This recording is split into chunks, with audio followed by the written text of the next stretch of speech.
அருமையான ஆண்டுடைய பிள்ளைகளே, இந்த நல்ல பரிசுத்த நாளின் காலை வேளையில் தேவ வார்த்தைகளை ஓய்வு நாள் பள்ளியின் மூலமாக கேட்க வந்திருக்க உங்கள் அனைவரையும் நான் ஆண்டவராகிய இயேசு கிறிஸ்துவின் திருநாமத்தினாலே வரவேற்றுக் கொள்ள ஆசிக்கிறேன். இந்த காலாண்டு 2026 ஆண்டின் 3ஆம் காலாண்டு. அதில் 1 கொரிந்தியர் 2 கொரிந்தியர் கொரிந்தியருக்கு எழுதின 2 நிருபங்கள் நமக்கு பாடமாக கொடுக்கப்பட்டிருப்பதை நாம் பார்க்கிறோம். அதில் விசேஷமாக இந்த வாரம் 6வது வாரம் ஆவிக்குரிய வரங்கள் என்ற ஒரு தலைப்பு நமக்கு கொடுக்கப்பட்டிருக்கிறது. ஆவிக்குரிய வரங்கள் என்று சொல்லக்கூடிய ஒரு தலைப்பு, அதை குறித்து தான் நாம் இந்த நாளில் சற்று நேரம் தியானித்து பார்க்க இருக்கிறோம். மனப்பாட வசனமாக அன்பை நாடுங்கள், ஞான வரங்களையும் விரும்புங்கள், விசேஷமாக தீர்க்க தரிசனத்தை வரத்தை விரும்புங்கள் என்று 1 கொரிந்தியர் 14ஆம் அதிகாரம் முதல் வசனத்திலே சொல்லப்பட்டிருப்பதை நம்மால் பார்க்க முடிகிறது. அது மனப்பாட வசனமாக நமக்கு கொடுக்கப்பட்டிருக்கு. கண்களை மூடி கர்த்தரை நோக்கி ஜெபித்து நாம் பாடத்திற்குள்ளாக கடந்து செல்லலாம். மகா உன்னதங்களில் வீற்றிருந்து பூமியின் மனுபுத்தராகி எங்கள் மேல் கண்ணோக்கமாக இருக்கிற எங்கள் நல்ல ஆண்டவரே, இந்த நல்ல பரிசுத்த நாளின் காலை வேளையிலே உடைய வார்த்தைகளை ஓய்வு நாள் பள்ளியின் மூலமாக தியானிக்க வந்திருக்கிறோம். கர்த்தருடைய கரமைகளோடு தங்கியிருக்க வேண்டுமாய் ஜெபிக்கிறோம் சுவாமி. இந்த வார பாடத்தின் ஆழ்ந்த கருத்துக்களை விளங்கி கொள்ளத்தக்கதாக பரிசுத்த ஆவியானவருடைய வழிநடத்தல் எங்களோடு இருக்க வேண்டுமாய் ஜெபிக்கிறோம். இந்த தியான வேளையை நீர் ஆசீர்வதித்து தாரும். இயேசுவின் இன்ப நாமத்திலே வேண்டுகிறோம் அன்புள்ள பிதாவே, ஆமென். அருமையான ஆண்டுடைய பிள்ளைகளை, ஆவிக்குரிய வரங்கள் என்று சொல்லக்கூடிய ஒரு தலைப்பு நமக்கு கொடுக்கப்பட்டிருக்கு. அதில் விசேஷமாக சரீரத்திலே பல உறுப்புகள் இருப்பதை நாம் பார்க்கிறோம். அதை எதற்கு ஒப்பிடுகிறார்கள் என்றால், ஆவிக்குரிய வரங்களுக்கு ஒப்பிட்டு பவுல் அப்போஸ்தலன் எழுதத்தக்கதாக இல்லையா. ஆவிக்குரிய வரங்கள் எத்தனை இருக்குது? 9 விதமான வரங்கள் நமக்கு சொல்லப்பட்டிருப்பதை நாம் பார்க்கிறோம். சரீரத்தில் உள்ள அவயங்களுக்கு அவைகளை ஒப்பிட்டு அவர் என்ன செய்கிறார் என்றால், நமக்கு விளக்கி கூறத்தக்கதாக. அதில் விசேஷமாக எப்படி சரீரத்திலே அநேக அவயங்கள் இருந்தாலும் சரீரமானது ஒன்றாக இருக்கிறது போல, ஒரே சரீரமாக இருக்கிறது போல, கிறிஸ்து இயேசுக்குள்ளாக வெவ்வேறு வரங்களை பெற்ற விசுவாசிகளாக இருந்தாலும் ஊழியக்காரர்களாக இருந்தாலும் கிறிஸ்து இயேசுக்குள்ளாக நாம் ஒன்றாக இருந்து செயல்பட்டு திருச்சபையின் மேன்மைக்காக பாடுபட வேண்டும் என்பதே நமக்கு இந்த வார பாடத்தில் மைய கருத்தாக கொடுக்கப்பட்டிருப்பதை நம்மால் பார்க்க முடிகிறது. அதில் விசேஷமாக 1 கொரிந்தியர் 12ஆம் அதிகாரத்திலிருந்து 14ஆம் அதிகாரம் வரையில் அந்த 3 அதிகாரங்கள் 12, 13, 14 அதிகாரங்கள் அதிலிருந்து தியானங்கள், அதில் இருக்கிற வசனங்களிலிருந்து விளக்கங்கள் நமக்கு கொடுக்கப்பட்டிருப்பதை நம்மால் பார்க்க முடிகிறது. அதில் விசேஷமாக ஒரு பன்முகத்தன்மை தான் சபையில் நிலவுது இல்லைங்களா. சபையில் நிலவக்கூடிய பன்முகத்தன்மைகளை நம்மால் பார்க்க முடிகிறது. ஒருத்தர் நல்லா பாட்டு பாடுவாங்க, ஒருத்தர் சொன்னதும் வசனத்தை எடுத்து வாசிப்பாங்க, ஒருத்தங்க நல்லா பிரசங்கம் பண்ணுவாங்க இல்லையா. விசுவாசிகள் கூட சொல்கிறேன், வேத பாட வகுப்பு ஒரு சிலர் எடுப்பதை நாம் பார்க்கிறோம். இப்படி அநேக வரங்கள் இருந்தாலும் கூட அவர் 4:12 அவர் சொல்வது போல, எபேசியர் 4ஆம் அதிகாரம் 12ஆம் வசனத்திலே முதல்லையே நமக்கு அது இந்த முதல் பகுதியிலேயே இந்த வார தியானத்தினுடைய ஓய்வு நாள் பள்ளியினுடைய முதல் பாடத்தின் முதல் பகுதியிலேயே நமக்கு என்ன செஞ்சுருக்காங்க, அவங்க கொடுத்திருப்பதை நம்மால் பார்க்க முடிகிறது. எபேசியருக்கு பவுல் எழுதின நிருபத்தில் 4ஆம் அதிகாரத்திலே 12ஆவது வசனத்தில் அவர் அதை சொல்வதை நம்மால் பார்க்க முடிகிறது. என்ன என்று சொன்னால், அவர் சொல்லுகிறார் இந்த இடத்துல, பரிசுத்தவான்கள் சீர்பொருந்தும் பொருட்டு சுவிசேஷ ஊழியத்தின் வேலைக்காகவும் கிறிஸ்துவின் சரீரமாகிய சபையானது பக்தி விருத்தி அடைவதற்காகவும் அவர் சிலரை அப்போஸ்தலராகவும், சிலரை தீர்க்கதரிசிகளாகவும், சிலரை சுவிசேஷகர்களாகவும், சிலரை மேய்ப்பராகவும் போதகராகவும் ஏற்படுத்தினார் என்று தேவனுடைய வார்த்தை சொல்லத்தக்கதாக. இதைத்தான் நம்ம பாடத்தில் என்ன சொல்லியிருக்காங்கன்னு சொன்னால், வேற்றுமையில் ஒற்றுமை, பலவிதமான வரங்களை பெற்ற ஆண்டோடைய பிள்ளைகள் திருச்சபைகளில் இருக்கலாம். அவர்களை வைத்து திருச்சபையுடைய மென்மையான வளர்ச்சிக்காக கிறிஸ்து இயேசுக்குள்ளாக எப்படி பயன்படுத்தி கொள்ள வேண்டும் என்பதைத்தான் இந்த வாரத்தில் நமக்கு பாடமாக கொடுத்துருக்காரு. ஞாயிற்றுக்கிழமை பாடத்தில் பார்க்கும்போது பல்வேறு ஆவிக்குரிய வரங்கள் இல்லையா. அப்போது 9 விதமான வரங்கள் என்ன பண்ணப்பட்டிருக்கு 12ஆம் அதிகாரத்திலே சொல்லப்பட்டிருப்பதை நாம் பார்க்கிறோம். அதில் விசேஷமாக டான் நியூமேடிகான் என்று சொல்லக்கூடிய கிரேக்க வார்த்தை அங்கே என்ன பண்ணப்பட்டிருக்கு என்றால், அங்கே பயன்படுத்தப்பட்டிருப்பதை நாம் பார்க்கிறோம். ஆவிக்குரிய வரங்கள் என்று சொல்லக்கூடிய அந்த தமிழ் வார்த்தைக்கு கிரேக்க வார்த்தையான டான் நியூமெடிகான் என்று சொல்லக்கூடிய ஒரு வார்த்தை பயன்படுத்தப்பட்டிருப்பதை நம்மால் பார்க்க முடிகிறது. அவர் என்ன சொல்கிறார் அப்படின்னு சொன்னால், ஆவிக்குரிய வரங்களில் விசேஷமானதுன்னு சொன்னால் இயேசு கிறிஸ்துவை கர்த்தர் என்று முதலாவது அறிக்கை வேண்டுமா. ஏன்னா அவர் என்ன சொல்லியிருக்காங்க ஞாயிற்றுக்கிழமை பாடத்துலன்னா, இயேசு கிறிஸ்துவை கர்த்தர் என்று சொல்வது ராயனுடைய இடத்தை கிறிஸ்துவானவர் பிடிப்பது போல் இருக்கிறது என்று ரொம்ப பேர் அதை சொல்ல பயந்தாங்க இல்லையா. பவுல் இந்த யோவான் கூட அதை சொல்கிறார் இல்லையா, இயேசுவை கிறிஸ்து என்று அறிக்கையிடுகிறவனோ அவனே பரிசுத்தாவினால் நிறைந்தவன் என்று அவர் சொல்வதை போல இங்கே கர்த்தர் என்று சொல்வதுக்கு பயந்தாங்க ஒரு சிலர் ஆரம்ப நாட்களில். ஏனென்றால் அது எதுக்கு ஒப்பாக இருந்ததான். நான் வாசிக்கிறேன், புதிய ஏற்பாட்டு காலங்களில் இயேசுவே கர்த்தர் என்று சொல்வது ராயன் கர்த்தர் அல்ல என்று சொல்வதற்கு சமமாக இருந்தது. புரியுதுங்களா நான் சொல்கிறது?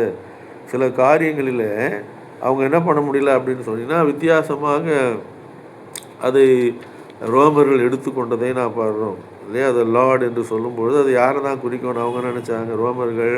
அது ராயனுக்குரியதல்லவா, நமது பேரரசனுக்குரிய பட்டம் அல்லவா. இவர்கள் இயேசு கிறிஸ்துவை ராயனுக்குரிய இடத்தை இயேசுவானவர் என்ன செய்கிறாரு, அவர் எடுத்துக்கொள்கிறாரு என்று அவங்க என்ன பண்ணாங்களாம். அவங்க சொன்னதை நாம் அவங்க அப்படி நினச்சதை நாம் பார்க்குறோம். வித்தியாசங்கள் என்று சொல்லி நாம் பார்க்கும் பொழுது வரங்களிலே வித்தியாசங்கள் உண்டு என்று அவர் ஞாயிற்றுக்கிழமை பாடத்தில் பவுல் சொல்கிறார் இல்லையா. வித்தியாசமான வரங்களை நாம் பார்க்குறோம்.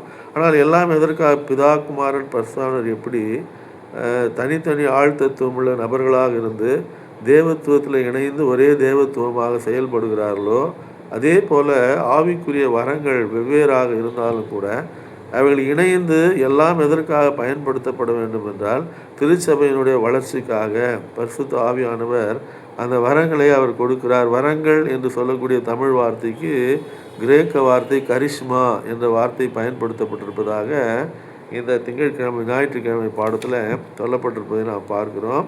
அதன் பின்பு சேவைகள் எல்லாம் ஊழியங்கள் என்று சொல்லக்கூடிய அந்த காரியத்திற்கு பதிலாக டயகோனியா என்ற வார்த்தை பயன்படுத்தப்பட்டிருக்கிறது. கிரியைகள் என்று சொன்னால் எனர்ஜிமா என்ற வார்த்தை பயன்படுத்தப்பட்டிருப்பதை நம்மால் பார்க்க முடிகிறது. வித்தியாசங்கள் மீண்டும் மீண்டும் அவர் சொல்வது வரங்களில் என்ன இருக்குது, பல வகையான வரங்கள் இருப்பதாக அவர் சொல்வதை நான் பார்க்க முடியாது. நம்ம பின்னால் நம்ம பார்க்க போகிறோம் அது என்னென்ன என்று சொல்லி தெளிவாக 9 விதமான வரங்கள் அதில் கொடுக்கப்பட்டிருப்பதை நான் பார்க்க முடியாது. அதில் நீங்கள் பார்க்கும்போது முதல்ல சொல்லும்போது அவர் என்ன சொல்கிறாருன்னா 3 காரியங்களையும் அவர் எடுத்து சொல்லத்தக்கதாக 1 கொரிந்தியர் 12ஆம் அதிகாரத்தில் நான் பார்க்கும்போது திங்கட்கிழமை பாடத்தில் அவர் மிக தெளிவாக அந்த காரியத்தை பவுல் அப்போஸ்தலன் எழுதுவதை நம்மால் பார்க்க முடியும். அவர் சொல்லுகிறார் 1 கொரிந்தியர் 12ஆம் அதிகாரம் 4ஆம் வசனத்தை நான் வாசிக்கிறேன். வரங்களில் வித்தியாசங்கள் உண்டு, ஆவியானவர் ஒருவரே. ஊழியங்களிலேயும் வித்தியாசங்கள் உண்டு, கர்த்தர் ஒருவரே. கிரியைகளிலேயும் வித்தியாசங்கள் உண்டு, எல்லாருக்குள்ளும் எல்லாவற்றையும் நடப்பிக்கிற தேவன் ஒருவரே. இங்கே 3 பேரை பற்றி தான் ஞாயிற்றுக்கிழமை பாட்டில் சொல்லியிருந்தாங்க. தனித்தனி ஆழ்த்தத்துவம் உள்ள நபர்களாக இருந்தாலும் தேவத்துவத்தில் இணைந்து ஒரே தேவத்துவமாக செயல்படுவது ஒன் காட் ஹெட் என்று சொல்வார்கள் ஆங்கிலத்தில். ஒரே தேவத்துவமாக செயல்படுவது போல ஆவியின் வரங்கள் பல வரங்கள் இருந்தாலும் கூட இல்லையா, ரொம்ப அழகாக சொல்லப்பட்டிருக்கு. வரங்களிலே வித்தியாசங்கள் உண்டு, ஆவியானவர் ஒருவரே இல்லையா. கீழே அவர் சொல்கிறாரு 9 விதமான வரங்கள் சொல்லப்பட்டிருப்பதை நாம் பார்க்குறோம் இல்லையா.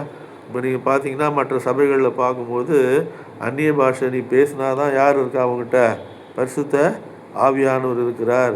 நீ அந்நிய பாஷையில் பேசவில்லை என்றால் உன்னிடத்திலே ஆவியானவர் இல்லை என்று அவர்கள் உபதேசிப்பதை போதிப்பதை நம்மால் அப்படி அல்ல. 9 வரங்களில் எந்த வரங்கள் உங்ககிட்ட இருந்தாலும் யார் இருக்கிறா, பரிசுத்த அதனால தான் அவர் சொல்கிறாரு 4ஆம் வசனத்திலே வரங்களில் வித்தியாசங்கள் உண்டு, ஆவியானவர் ஒருவரே. 9 வரங்களில் எதை பெற்றிருந்தாலும் யார் இருக்கா அவங்கக்கிட்ட, பரிசுத்த ஆவியானவர் இருக்கிறார். அதை நாம் நன்றாக ஞாபகத்தில் ஏற்றுக்கொள்ள. அவர் கீழே அவர் சொல்கிறார் அந்த அதுலேயே 7ஆம் வசனத்திலேருந்து ஆவியினுடைய அனுக்கிரகம் அவனவனுடைய பிரயோஜனத்திற்கு என்று அளிக்கப்பட்டிருக்கிறது. சரிதாங்களா. 8ஆம் வசனம் எப்படி எனில் ஒருவனுக்கு ஆவியினாலே ஞானத்தை போதிக்கும் வசனமும். ஃபஸ்ட்டு வரம் என்னது, பிரசங்கம் பண்ணக்கூடிய வரம். பிறருக்கு விளங்கும்படியாக ஒரு கருத்தை எடுத்துக்கொண்டு ஒரு டாப்பிக்கோ இல்லைன்னா ஒரு வசனத்தையோ எடுத்துக்கொண்டு நாம் பிரசங்கிக்கும் போது அவங்களுடைய மனங்கள் சிந்தனைகள் எல்லாம் ஆவியானுடைய கட்டுப்பாட்டுக்குள்ளாக இருந்து அந்த வசனத்தை நோக்கியே அவர்கள் இருதயம் சொல்லும் பொழுது, உங்ககிட்ட யார் இருக்கிறா, என்ன வரம் கொடுக்கப்பட்டிருக்கு, போதிக்கிற வரம் கொடுக்கப்பட்டிருக்கிறது. சரிதானுங்களா? இது யார் கொடுக்கிறது? பரிசுத்த ஆவியானவர். இந்த போதிக்கும் வரத்தை உடையவர்கள் அந்நிய பாஷையின் வரத்தை பெற்றிருக்க வேண்டும் என்ற அவசியம் இல்லை. ஏனென்று சொன்னால் வசனம் பின்னால் சொல்லு, நான் வாசிக்கிறேன். வேறொருவனுக்கு அந்த ஆவியினாலே அறிவை உணர்த்த வசனம். அறிவை உணர்த்துனா வேத பாடங்கள், ஒரு டாபிக் எடுத்துக்கிட்டு அதன்படி இயேசுவின் 2ஆம் வருகை அப்படின்னு எடுத்துக்கிட்டு வேதத்தில் இருக்க வசனத்தெல்லாம் எடுத்து சொல்லி இயேசுவின் 2ஆம் வருகை எப்படி வெளிப்படையானதாக இருக்க போகுது, அதில் என்னென்ன நடக்கும் அந்த நேரத்தில், அது ஒரு டாப்பிக்கல் பைபிள் ஸ்டடி என்று நாம் பார்க்கிறோம். அந்த மாதிரி இருந்து பிறருடைய மனம் அதில் நிலைத்து நிற்கும் என்று சொன்னால், கேட்கிறவர்கள் மனங்கள் உங்களிடத்தில் அறிவை உணர்த்தும் வரம் என்ற அறிவை உணர்த்தும் வசனம் என்கின்ற அந்த வரம் என்ன பண்ணப்பட்டிருக்கு, உங்களுக்கு கொடுக்கப்பட்டிருக்கிறது இல்லையா?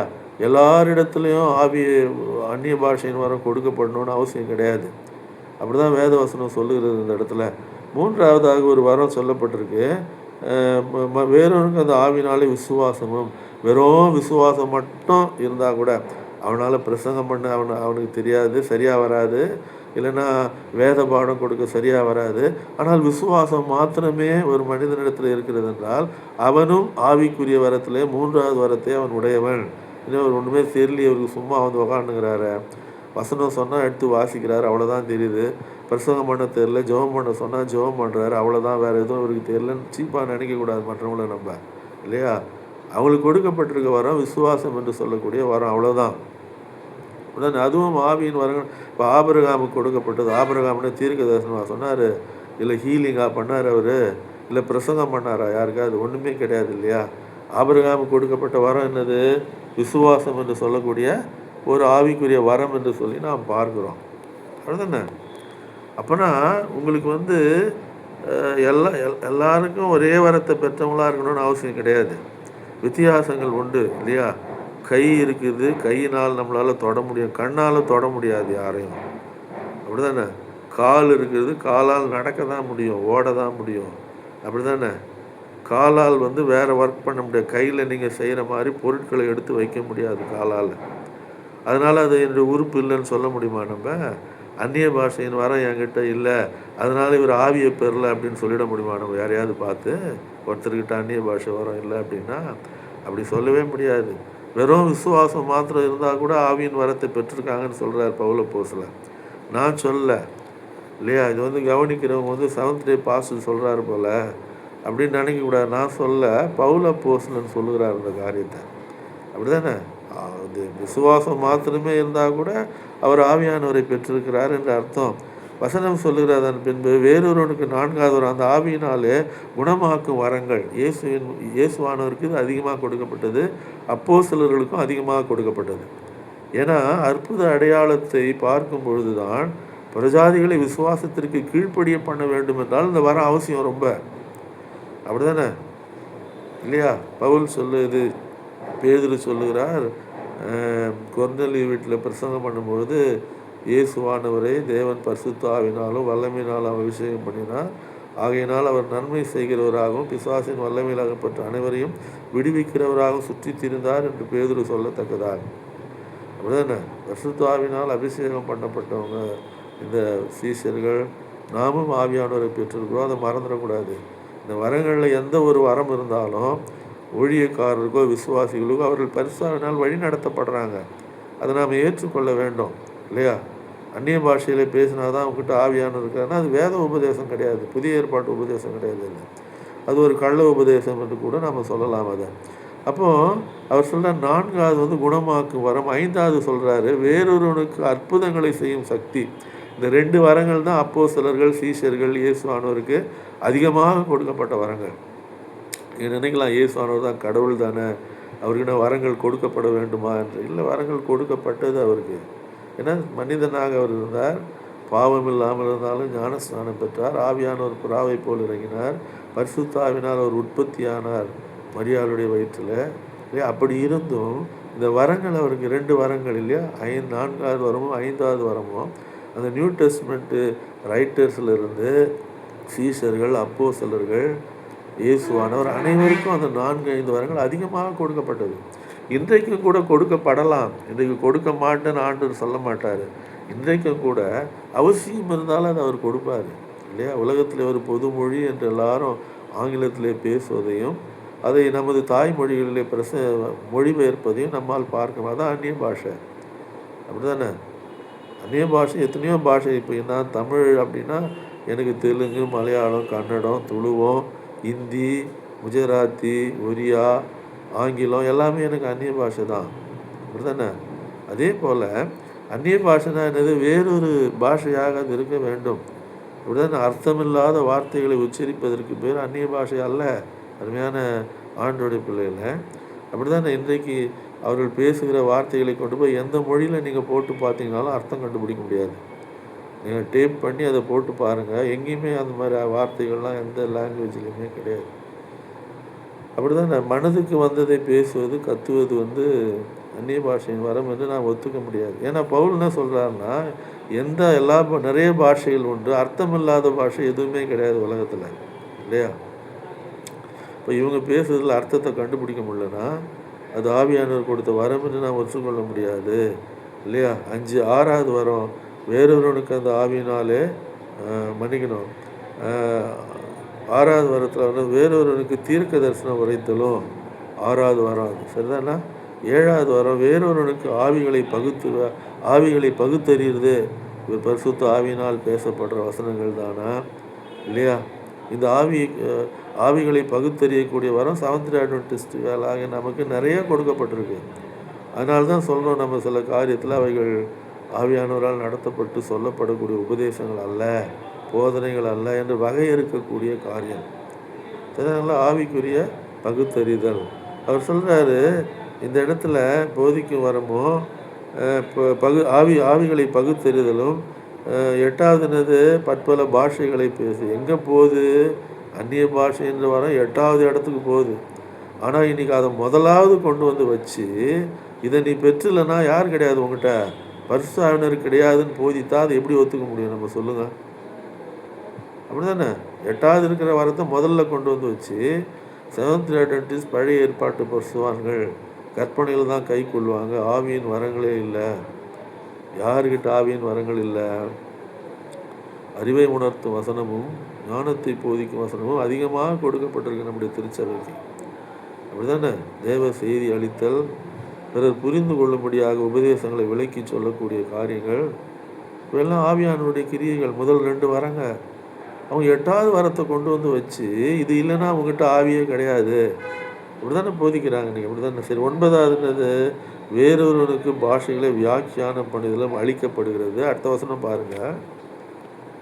அடுத்த வசனம் என்ன சொல்லுது அப்படின்னு சொன்னால், இவையெல்லாம் 11வது வசனம், இவையெல்லாம் அந்த ஒரே ஆவியானவர் நடப்பித்து. யார் தான் நடப்பிக்கிறது? எல்லாத்தையும் 9 வரங்களையும் ஒரே ஆவியானவர் தான் நடப்பிக்கிறார். பழைய ஏற்பாட்டில் வேறு ஆவின்வாங்க, புதிய ஏற்பாட்டில் வேறு ஆவின்வாங்க. அப்படிலாம் வேறு ஆவிலாம் கிடையாது, ஒரே ஆவி தான். வசனம் என்ன சொல்லுது? 4:12 வரங்களில் வித்தியாசம் உண்டு. ஆவியானவர் ஒரு இடத்துல கர்த்தருடைய ஆவியின் பேர் வரும், தேவ ஆவியின் பேர் வரும், பரிசுத்த ஆவியின் பேர் வரும். ஆனால் ஆவியானவர் ஒருவரே. அதை மட்டும் நம்ம என்ன பண்ணக்கூடாது? தப்பான உபதேசம் செய்கிறாங்க. நீ பழைய ஏற்பாட்டில் இருந்த ஆவி வேறு, உங்ககிட்ட இருக்கிறது பழைய ஏற்பாட்டில் இருந்த ஆவியாகும். அதனால தான் கற்பனையை கை கொள்ளணும்னு நம்ம போதிக்கணுமா? அது எப்படி அது வேறு ஆவியாக இருக்க முடியும்? ஆவியானவர் ஒருவரேன்னு சொல்லப்பட்டிருக்க. வனாந்தரத்தில் இஸ்ரவேலர்களை வழி நடத்தினதும் இதே பரிசுத்த ஆவியானவர் தான். ஏசாயா 61 நம்ம வாசிக்கிறோம் இல்லைங்களா? அதை சரி, எல்லாவற்றையும் அந்த ஒரே ஆவியானவர் நடப்பித்து தமது சித்தத்தின்படியே அவனவனுக்கு பகிர்ந்து கொடுக்க. அவருடைய விருப்பங்க. அவர் எந்த ஆவியை என்ன வரத்தை கொடுக்கணும்னு அவரை நம்ம கட்டுப்படுத்த முடியாது. விளையாச்சுங்களா? அவருக்கு விருப்பமான வரத்தை அவர் கொடுப்பார். இது இல்லாமல் இன்னும் நிறைய வரங்களினாலும் திருச்சபையின் வளர்ச்சிக்காக ஆவியானவர் பாடுபடுவதை நல்லா பாட்டு பாடுவாங்க. ஒரு சிலர் ரொம்ப இன்ஸ்பயர்டாக இருக்கும் பாடல்களை கேட்கும்போது. ஒரு சில இடத்து வேகமாக வேத வசனம் நம்ம சொல்லும் போதே அடுத்த வினாடியாக அவங்க வாசிக்கிற மாதிரி இருக்கும்.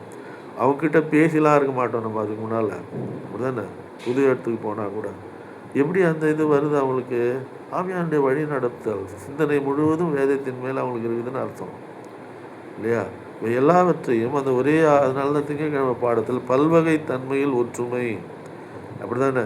சரீரத்தின் அவயங்கள் வெவ்வேறாக இருக்கிறது, இருந்தாலும் ஒரே சரீரமாக இருப்பது போல. இவ்வளோ அற்புதமான வசனம் அவர் சொல்கிறாரு பார்த்தீங்களா? எல்லாவற்றையும் யார் தான் நடப்பிக்கிறா? ஒரே ஆவிதான். அவர் உங்களுக்கு வெவ்வேறு மாதிரிலாம் அங்கே ஒரு ஆவி இங்கே ஒரு ஆவிலாம் கிடையாது. அப்படி சொல்கிறது ஒரு கள்ள உபதேசம் பார்த்துக்கோங்க. பழைய ஏற்பாட்டில் வேறு ஆவி, கர்த்தருடைய ஆவியானவர், தேவ ஆவியானவர், பரிசுத்த ஆவியானவர் எல்லாரும் ஒரே ஆவியானவர் தான். பேர்கள் தான் வேறு வேறு. குமாரனுக்கு என்ன இருக்குது? பழைய ஏற்பாட்டில் நிறைய பேர் இருக்குது இல்லையா? தேவன்னு பேர் இருக்குது அவருக்கு, கர்த்தர்னு பேர் இருக்குது, நீதியாகிய கிளை அப்படின்னு பேர் இருக்குது, மெய்ப்பன்னு பேர் இருக்குது அவருக்கு. அப்படிதானே? எத்தனையோ பெயர்கள் இருக்குது இயேசுவாமிக்கு. ஜீவ அப்பம்னு பேர் இருக்குது புதிய ஏற்பாட்டில், ஜீவ தண்ணீர்னு பேர் இருக்குது. அதனால் வெவ்வேறு ஆள்னு ஆகிடுமா என்ன? திராட்சை செடின்னு பேர் இருக்குது அவருக்கு. அப்படிதானே? யூதா கோத்திரத்துக்கு சிங்கம்னு பேர் இருக்குது, தாவீதின் வேர்னு பேர் இருக்குது. அதனால் வெவ்வேறு ஆள் ஆகிடுவாங்களா அவங்க? அப்படி கிடையாது. ஆவியானவர் ஒருவரே. பெயர்களிலே வித்தியாசங்கள், வேறுபாடுகளை எனக்கு அருமையான ஆண்டோடைய பிள்ளைகளை வெவ்வேறு விதமாக சொல்லப்பட்டிருக்கலாம் வேதத்தில். கடவுளுக்கு ஒரே ஒரு பேரை தான் சொல்லணும்னு அவசியம் கிடையாது. யாவே, அதோனை, இல்லையா, ஜெகோவா, நிறைய பெயர்கள் இருக்கிறது தானே. அப்போ செவ்வாய்க்கிழமை பாடம் அதிக மேன்மையான வழி. அன்பு தான் என்னது? மேன்மையான வழின்ற அன்பு ஒரு காலம் ஒழியாதுன்றாரு. அன்பு தான் இந்த வரங்கள், ஞான வரங்கள் அனைத்தும் அன்பிற்கு நம்மை வழி நடத்தத்தக்கது. ஏன்னா அன்பு பூரணமானது இல்லையா? இப்போ விசுவாசம், நம்பிக்கை, அன்பு, இம்மூன்று நிலையத்திற்கு இதில் அன்பே பெரியது என்று சொல்லப்பட்டிருப்பதை நாம் பார்க்கிறோம். அப்படிதானே? அப்போ அன்புக்கு நேராக வழி நடத்தணும். இந்த வரங்கள் எல்லாம் என்ன செய்யணும்னா, வரங்களை பெற்றவர்கள் முதிர்ச்சி அடையும் பொழுது அன்பு அவர்கள் வாழ்க்கையில் காணப்படுவதை நாம் பார்க்குறோம் இல்லையா? அப்போ இதுதான் என்ன செய்யுது? ஆமாம், இதில் நீங்கள் பார்த்தீங்கன்னா இதில் 8 விதமான காரியங்கள் சொல்லுது. அன்பு நீடிய சாந்தம் உள்ளது, தயவு உள்ளது, சத்தியத்திலே சந்தோஷப்படும், சகலத்தையும் தாங்கும், சகலத்தையும் விசுவாசிக்கும், சகலத்தையும் நம்பும், சகலத்தையும் சகிக்கும், இல்லையா? பொறாமையானதை செய்யாது, தன்னை புகழாது, இருமாப்பா இராது. அப்படிதானே? எத்தனை விதமான 7 விதமான தன்மைகள். அதன் பின்பு 8 விதமான செயல்பாடுகள், அன்பின் செயல்பாடுகள் நாம் பார்க்கிறோம். அப்போது நமக்கு இவங்க என்ன நினச்சிக்கிறாங்க அப்படின்னா, புதன்கிழமை பாடத்தில் தான் அந்நிய பாஷை வருகிறது நமக்கு. அவங்க என்ன பண்ணாங்கன்னா, நிறையா பேர் ஒரே நேரத்தில் பேசினாங்களாம். அந்த கொரிந்து சபையில் எல்லாரும் ஒரே சத்தம் போட்டிருக்கிறாங்க. பவுல் சொல்கிறாரு, அங்கே அந்நிய பாஷையில் யாராவது பேசுகிறது உண்டானால் 2 பேர் அல்லது 3 பேர் மட்டில் அடங்கவும், அப்படிதானே? அவர்களும் ஒவ்வொருவராய் பேசவும், இல்லையா? நான் அந்த வசனத்தை உங்களுக்கு வாசிக்க ஆசைப்படுறேன். அந்நிய பாஷையின் வரம் என்கிட்ட இருக்குதுன்னு சொல்லிட்டு அவங்கக்கிட்ட இருக்குதா நினச்சிட்டு என்ன பண்ணுறாங்க அவங்க அப்படி செய்கிறத நாம் பார்க்குறோம். அப்படி தானே? அவர் என்ன சொல்கிறாரு? அந்நிய பாஷையில் எவனாவது பேசுகிறது உண்டானால் அவன் என்ன செய்யணுமா? 2 பேர் அல்லது 3 பேர் அடங்க வேண்டும் என்று அவர் சொல்லத்தக்கதாக. அப்படி தானே? அவர் சொல்லுகிறார், அந்நிய பாஷைகள்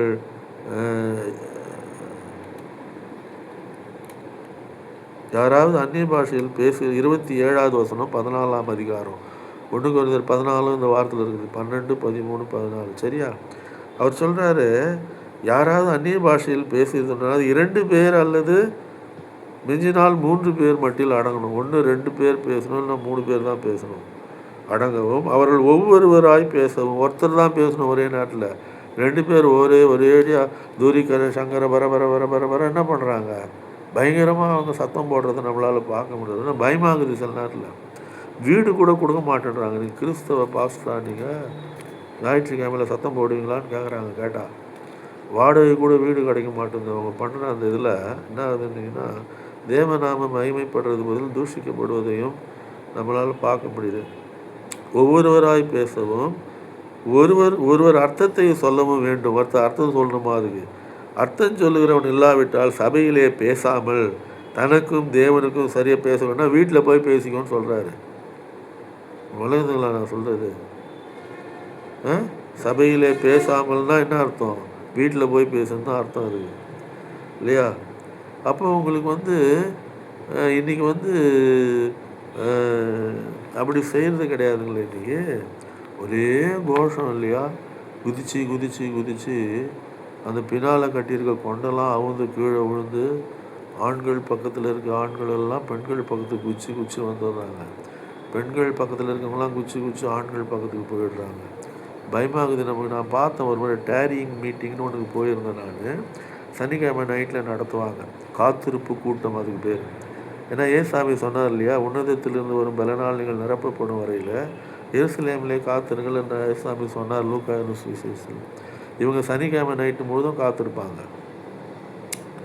அவர் ஒரு முறை ஆவியானவரை out pouring of the holy ஸ்பிரிட்டுக்காக ஒரு முறை காத்திருக்க சொன்னார் அவர் இல்லையா.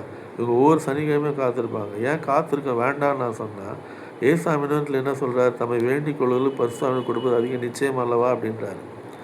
விசுவாசிகள் ஆனபொழுதே பரிசுத்தாவினால் முத்திரை போடப்பட்டீர்கள் என்று எபேசியர் முதல் அதிகாரத்தில் பவுல் எழுதுவதை பார்க்கணும். அவ்வளோலாம் நீங்கள் சிரமப்பட வேண்டிய அவசியம் கிடையாது. ஆவியானவரை பெறுவது இல்லையா. விசுவாசிக்கும் போதே யார் வந்துட்டு அவங்கக்கிட்ட பரிசுத்த. அதனால தான் அந்நிய பாஷை வரங்களை குறித்து தீர்க்க தரிசன வரத்தை பற்றி வியாழக்கிழமை பாட்டில் அவர் சொல்கிறார். இவங்க குதித்து குதித்து என்ன பண்ணுறோன்னா அடுத்த நாளுக்காக பவர் ஏற்றிக்கிற மாதிரி தெரியும் நமக்கு பார்க்க. அப்படி தான் பயமாக இருக்கும் அந்த கூட்டங்களில் போய் பார்க்கும்போது.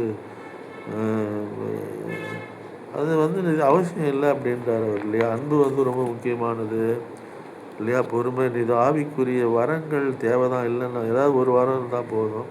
வரங்கள் தேவைதான் இல்லைன்னு சொல்ல, ஆவிக்குரிய கனிகள் அதை விட ரொம்ப முக்கியம் கிறிஸ்தவனுடைய வாழ்க்கைக்கு இல்லையா. அப்படி தானே, கனிகள் ரொம்ப முக்கியம். அன்பு, பொறுமை, சமாதானம், நீடிய சாந்தம். அதுதான் உங்களை வந்து கிறிஸ்தவ குணலட்சணத்தை வெளிக்காட்டும். நீங்கள் பெற்றிருக்கிற வரம் அல்ல.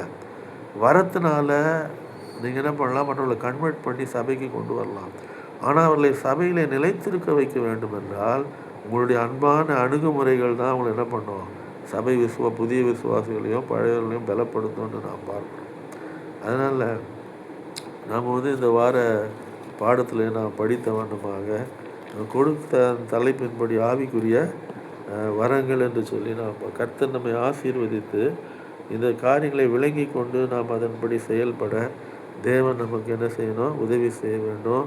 நீங்கள் கஷ்டப்பட வேண்டியது அவசியம் இல்லை. ஆவியை பெறுவதற்கு ஞானஸ்நானம் எடுக்கும்போதே யார் வந்துடுறா நம்மகிட்ட, பரிசுத்த ஆவியானவர். புது உடன்படிக்கையின் மத்தியஸ்தர் இடைப்பட்டு நம்முடைய வாழ்க்கையும் நம்முடைய சிந்தனைகளையும் நம்முடைய ஆத்ம தியானத்தையும் தன்னுடையதாக அவர் எடுத்துக்கொள்வதை நம்மால் பார்க்க முடிகிறது.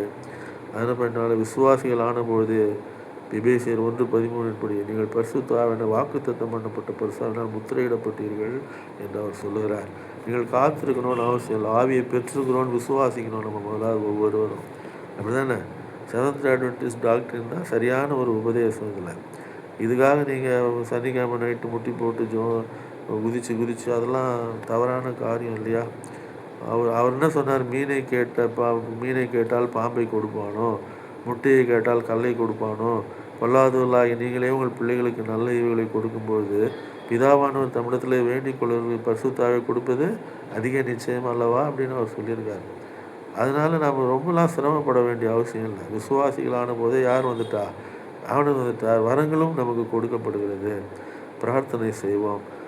மகா உன்னதங்களில் வீற்றிருந்து பூமியின் மனுபுத்திரராகி எங்கள் மேல் கண்ணோக்கமாக இருக்கிற எங்கள் நல்ல ஆண்டவரே, இந்த நல்ல பரிசுத்த நாளின் மத்தியான வேலைக்காக நமக்கு நன்றி செலுத்துகிறோம் அப்பா. நம்முடைய சமூகத்தில் ஒரு சிறு மந்தையாக வந்தது நம்முடைய வார்த்தைகளை நாங்கள் கேட்டோம் ஆண்டவரே. எங்களுடைய விசுவாசமும் எங்களுடைய நம்பிக்கையும் தேவ வசனங்களின் மேல் அமைக்கப்பட்டதாக இருக்க நீர் எங்களுக்கு உதவி செய்ய வேண்டுமாக ஜெபிக்கிறோம்.